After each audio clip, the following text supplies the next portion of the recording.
Welcome to It's a Disaster podcast, where a crisis PR expert, me, and an award-winning investigative journalist analyze the most bizarre public relations disasters that are making headlines and blowing up social media.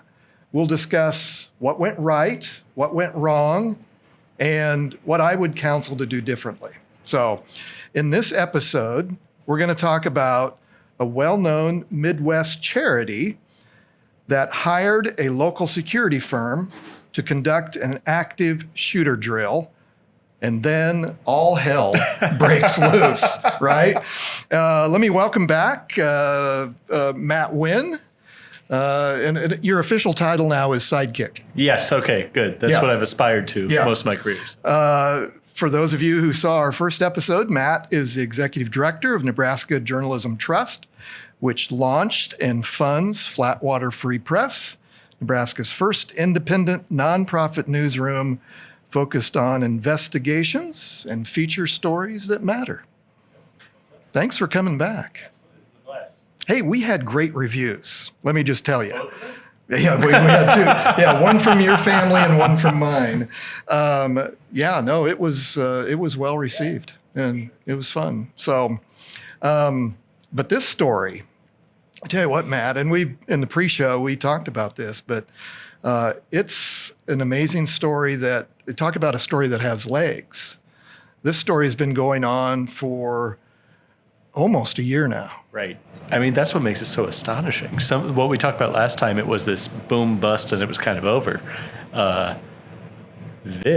We are just getting started and we're about to hit the 1 year anniversary. I mean, it seems like a disaster. It certainly is. Well, let me start to explain this story. It starts with a tweet, like most PR crises do. This tweet was May 19th of 2022. From Omaha Scanner, a Twitter account located in Omaha, which said this: around 9:40 a.m., Omaha Police and Omaha Fire Department responded to reported multiple victim shooting at Catholic Charities of the Archdiocese of Omaha near 92nd and Bedford Avenue. Upon arrival, it was determined that an active shooter drill was being conducted and no one was shot. So that's the good news. But they thought that there was an active shooter going on. Omaha Scanner their whole shtick is they listen to the police scanner and they just kind of report what comes out of there without really doing any reporting of their own, right? It's just, correct. Here's what we're hearing, here's what's going on. So that was fairly real time, right? That was that morning. Yep, it was that morning. This tweet was at 1:32 in the afternoon. And they were reporting on Omaha Scanner, the Twitter feed, that at 9:40 this took place. So let me set the scene. But this is what's kind of bizarre, and that's why we have an investigative journalist here to help us walk through this. That happened on May 19th. The first story that I could find about this was not till August. Yeah, and I'm actually curious to ask you about that, because sometimes you can't get the story. And in this case, it seems like it was a matter of it just didn't get on anyone's radar screen. There was no police report. There was no document. There was nothing aside from that tweet, which it went fairly. Yeah, I mean, it had some legs, that tweet did. Yeah, I remember seeing it in real time. Yeah. But aside from that, there was no anything else. This wasn't on TV. This wasn't on newspapers. This wasn't on local news, radio, anything like that. Until August, when it was this, they got the report, they did the interviews, they were able to do this more in-depth expose almost on what went down 3 months ago. Yeah. Doesn't seem good? Yeah, I don't quite understand. But good for the charity that they had a few months to Is maybe. it good though? I mean, Well, let me just set it up. Sure, so, sure. So this Omaha World Herald story of August 24th, 2022. The headline is Omaha charity workers recount terror of shooter firing gun. Only bosses knew it was a drill. That's the headline. And the story starts out, it was a Thursday morning in May. 5 days after a shooter killed 10 people in a Buffalo grocery store. 5 days before a shooter killed 19 children and 2 teachers at an elementary school in Texas. So that's the context. That was the that's context. time. Yeah. Just an awful time where we had these terrible killings across the country. So that's the setting. A 28-year-old was at work in a state government office across the street from Catholic Charities location at 93rd and Bedford Avenue in Omaha, Nebraska. From her desk, she heard gunshots, peered out the window, and saw people running from the building, past other people who were lying on the ground. She believed they had been shot, according to a detective's affidavit. She wasn't the only one. Multiple Catholic Charities employees rushed out of the building, some believing they had seconds to live. What they thought they knew, was a man with a semi-automatic handgun had opened fire. Victims were on the ground, streaked in blood. Here's what they didn't know. In reality, their bosses had approved the drill, hiring the gunman, who in turn brought along the victims to play dead after he fired off several blank rounds. I'm at a loss for words when I first heard about this story to come up with a more egregious public relations disaster than what these folks created for themselves. And I mean, the context, that first line of the story, those guys nailed it. Knowing that those bookends, we're looking at that grocery store shooting, which I recall that these happen so frequently, they don't all hit my radar screen, but that one did. And then obviously Uvalde. And right in the middle was this fake event with fake victims and all that sort of stuff. The pretend gunman, who at the time described himself to police as an Offutt Air Force Base citizen police officer, he's in jail, facing 5 charges of terroristic threats and 1 charge of weapon use. He showed up in a dark hoodie at 9:30. So he showed up at 9:30 in a dark hoodie with a dark mask, fired into the air, banged on windows of the conference room where a few employees had gathered, then began firing at the window. Fleeing employees ran past a woman lying on the ground with apparent bloody wounds.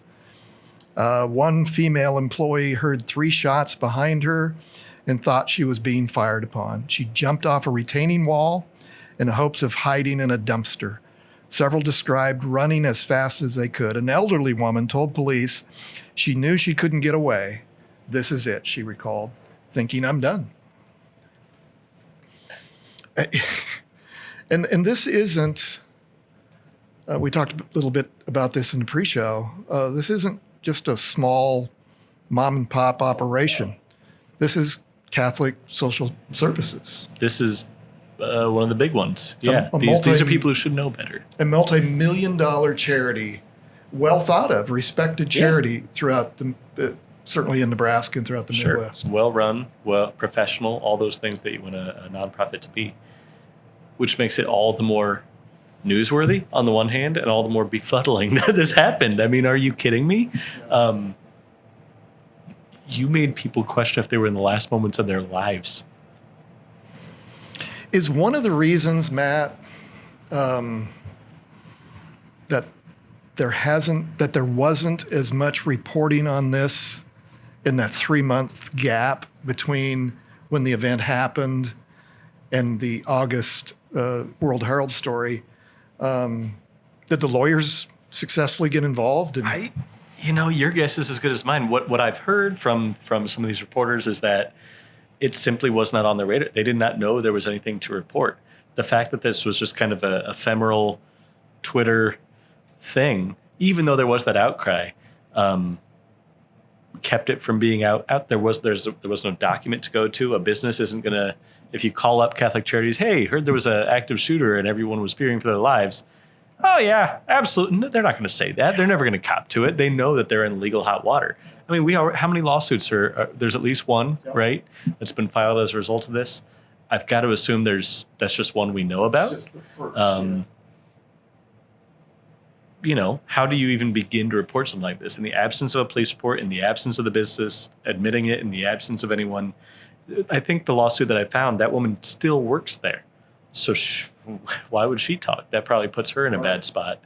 I can't really say why that gap happened, but it is interesting. Yeah. It is interesting. Yeah. Here's some other tweets from that day. And again, this is the only public record that we have from that day. Again, Omaha Scanner, same day, May 19th. Douglas County 911 advised that they were not notified of any trading drills being conducted. Police made contact with the numerous callers and advised them that there was no threat. Somebody weighs in, that's crazy. Someone else weighs in. As a person who works in the area, this was very alarming, very, very alarming. They didn't notify their neighbors or the police. I hope they learned something from this. Look, I learned something from this. I did not know that, I guess active shooter drills are a thing. My kids go through them at school, right? This is not like there's no playbook.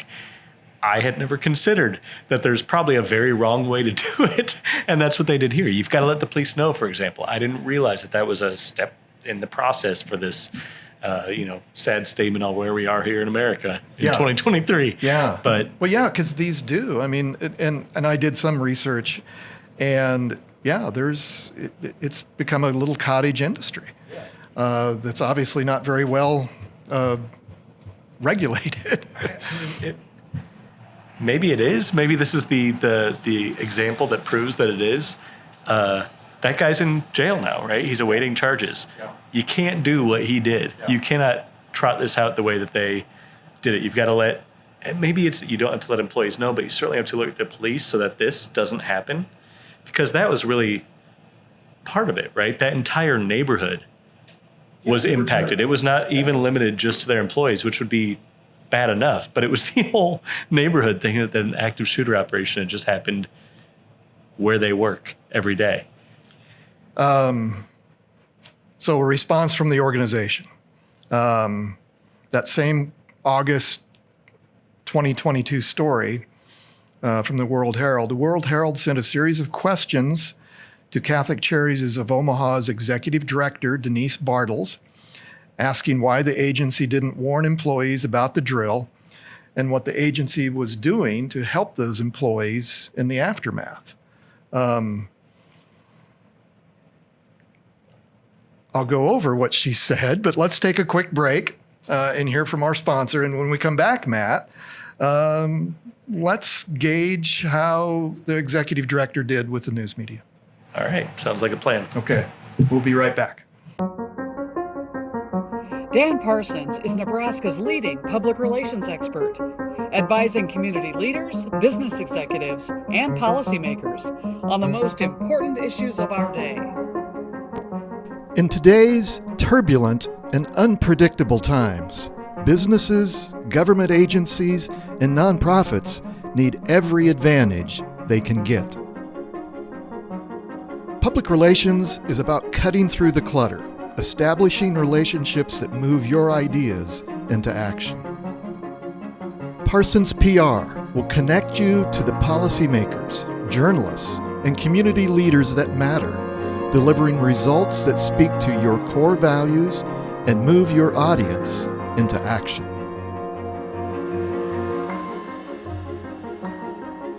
A wise person once said, "Some are born great, some achieve greatness, and some hire public relations experts. Okay, welcome back. We're discussing really not only a bizarre, but a really sad moment for this charity that they allowed this rogue, fake security person to conduct this drill. So the World Herald reaches out 3 months after the event happened to the executive director, and she declined to answer questions. And she had authorized the exercise and agreed to the person's request, the person that they hired's request, to shield from employees the fact that it was a drill, according to police. So there was a police report, and so this is what she said to the World Herald. She said, "Our staff came together to address the incidents and all concerns immediately after. All staff were offered compassion and support, as well as mental health services. We have continued to offer care and mental health support for anyone still affected by the drill." And the story just gets worse. Authorities say that the person who conducted the drill offered something else. He walked around after the drill asking how many employees wished they had had a weapon of their own. He then offered firearms training for them for a cost. So you got to get paid. You got to get paid. Daddy's got to put shoes. Daddy's got to buy shoes. But she did issue a statement that said Catholic Charities has cooperated fully with the Omaha Police Department, continues to do so. This is an ongoing criminal matter, and we have no further comment at this time. Closed the book on comments from the organization. The lawyers obviously had many, many meetings and said, we just need to lock this down. And, and now it's being settled in courts.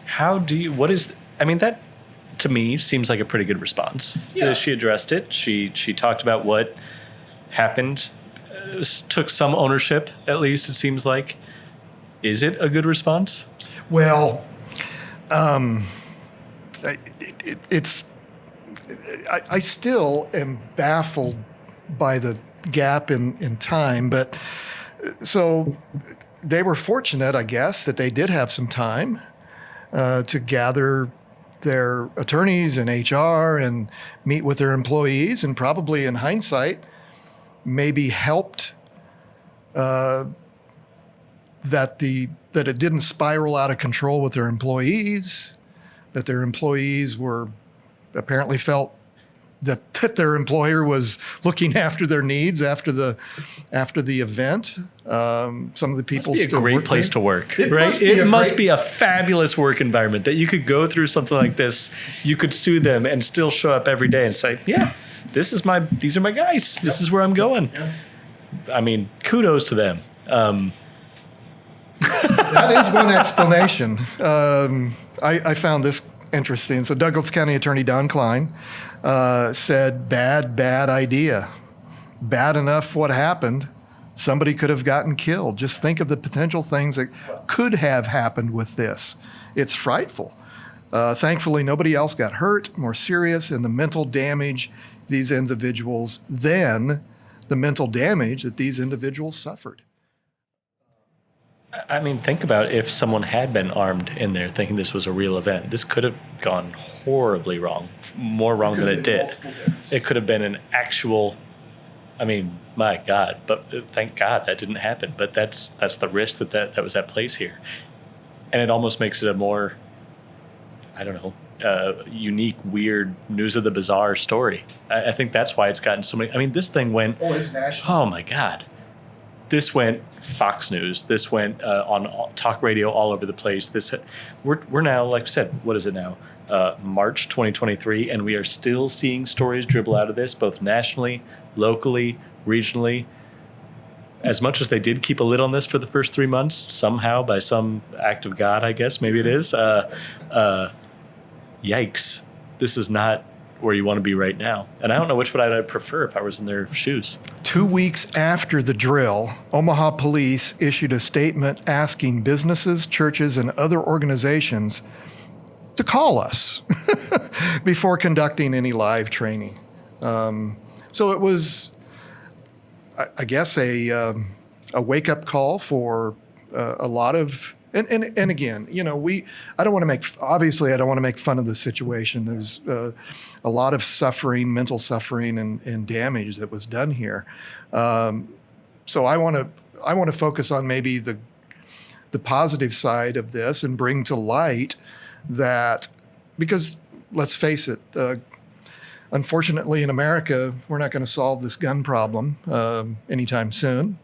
So unfortunately, businesses, nonprofits, agencies, schools are going to have to continue to think of how they can defend and support their employees, and so there will be more training to go on. So hopefully this is a wake-up call for organizations, and certainly a nonprofit like the Catholic Social Services that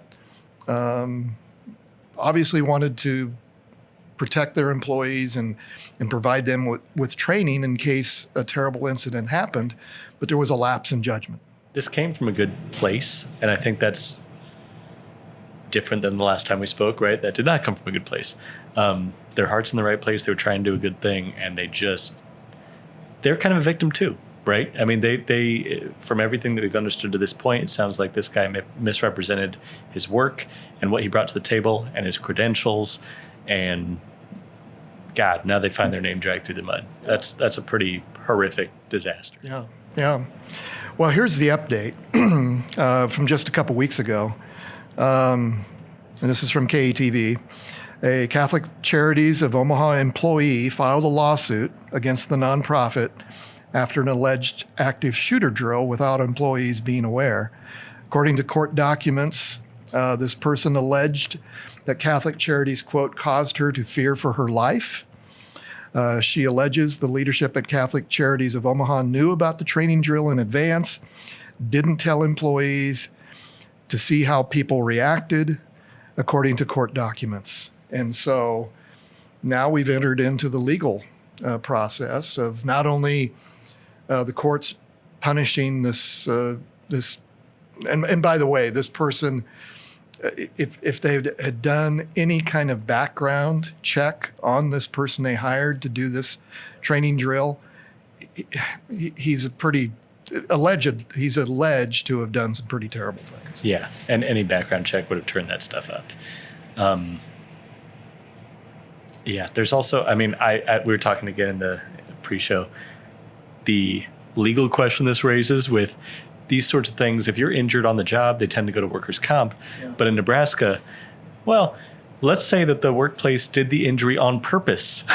Does it still go to workers' comp? That's a novel legal strategy, apparently, that they're going to try to use. And how often, I mean, that's what makes this so unique and interesting. That really gets the crux of it in a very boring way, right? This was the workplace they did it on purpose. They might have gotten snowed. They might have gotten led astray and gone with a bad contractor or something, but they did hire the guy. No one pretends otherwise.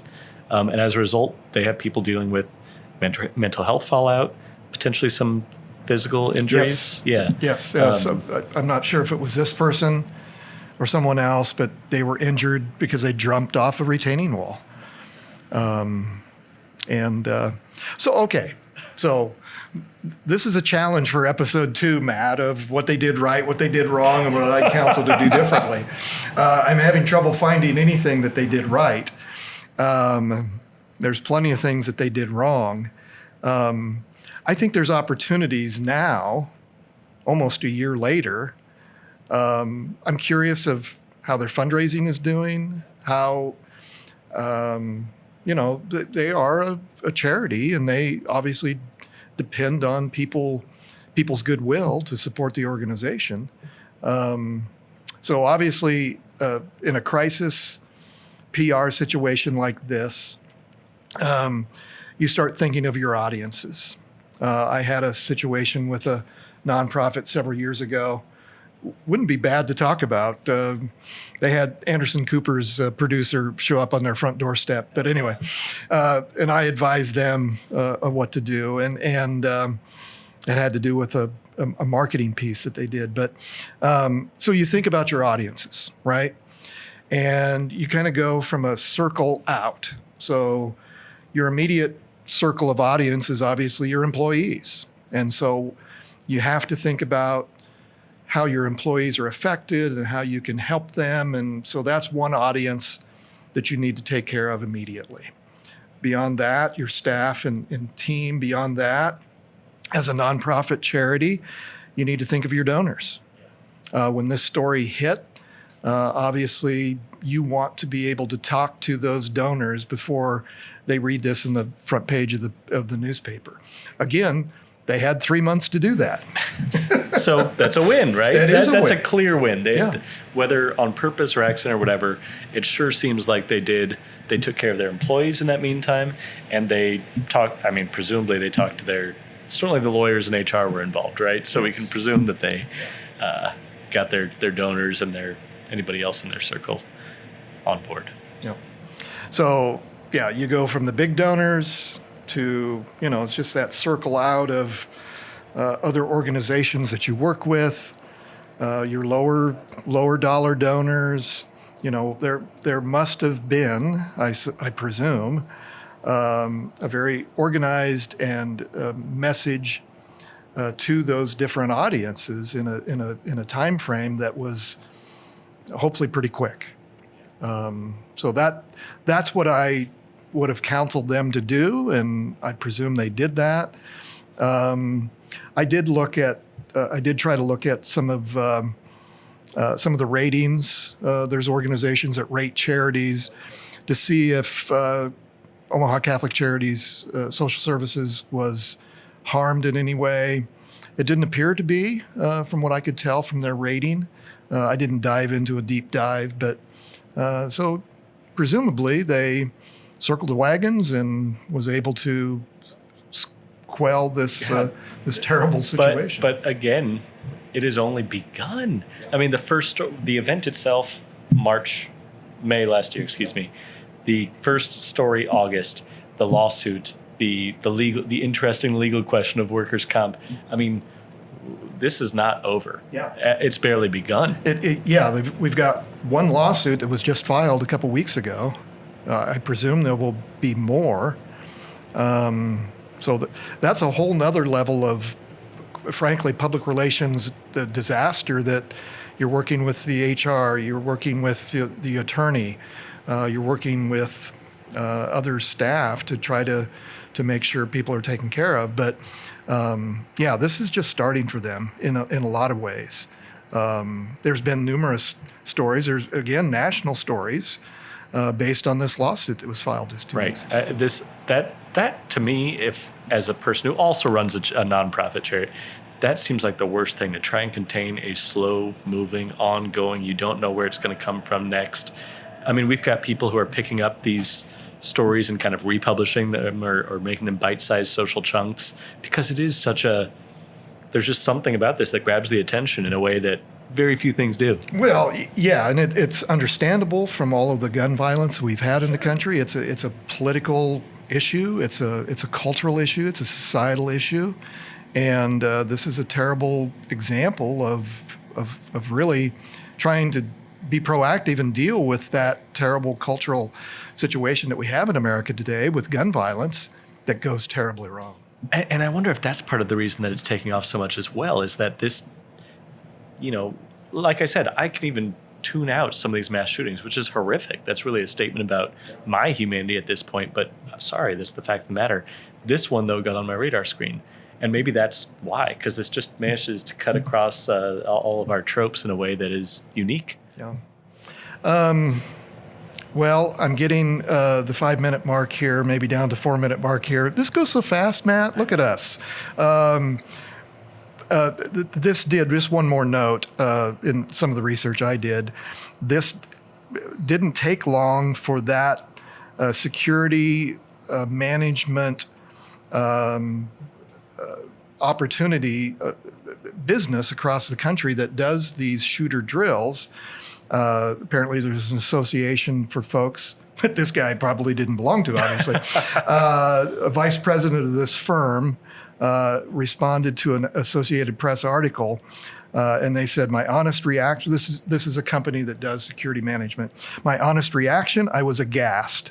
I've read articles where miscommunications and poor planning have negatively affected active shooter drills on military installations, but that doesn't compare to this situation. There are so many things that could have gone seriously wrong.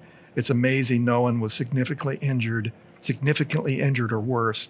This should not have happened. So people in the industry that has popped up around this terrible situation we have with gun violence in America, again, it was a wake-up call for them to say, that's not how we conduct business. Maybe there's a standard operating procedure or whatever. Yeah, There's something they've got to.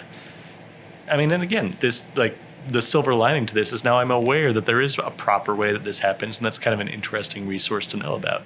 But God, what a disaster! What a disaster.